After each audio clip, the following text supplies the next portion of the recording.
Everyone, তোমরা সব কেমন আছো? দেখো ছেলেকে রেডি করছি। ছেলেকে ভাতটি মাছের ঝোল দিয়ে ভাত খাইয়ে দিলাম। সকালবেলা করে নিয়েছিলাম রান্না।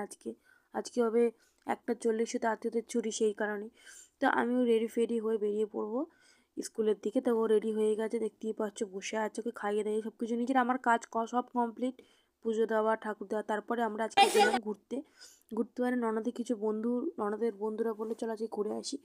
তো আমি বললাম ঠিক আছে। ননদ বললো ঠিক আছে চলো, তুমিও আমাদের সঙ্গে চলো। তো আমি একটুখানি গেলাম, কেন দেখো ঘরে বসে থাকা, কোথাও বেরোই না। আর এটা হচ্ছে একটা লেক, ঝিল। তো আমাদের সব থেকে বেশি সুবিধা বড় কেন, আমাদের এখান থেকে মেট্রো যায়। তো মেট্রো করে কিছুক্ষণের মধ্যে আমরা চলে আসলাম লেকে দেখো কত এনজয় করছি, সবাই কিন্তু ফটো তুলছে। তো আমিও ভিডিও করছি, তোমাদের সাথে সেটা আমি শেয়ার করলাম। তো আমার তো খুব ভালো লাগে না, আমগুলো দেখতে ভালোবাসি, লেক, জল, আমার পুকুর দেখতে খুব ভালো লাগে, সেই কারণে। আর একটা বোট রাইডিং ছিল, বোট রাইডিং আমার ভালো লাগে চড়তে, সেই জন্য আমি বোট রাইডিং চললাম না। তারপরে ঘুরে টুরে কিছু খেয়ে এবার বাড়ির দিকে যাবো, কেন ছেলে ছুটির টাইম হয়ে এসেছে। ছুটির টাইমে যেটুকুনি গ্যাপ সেটুকুনি ঘুরতে গেছিলাম, মেট্রোতে উঠে পড়েছি।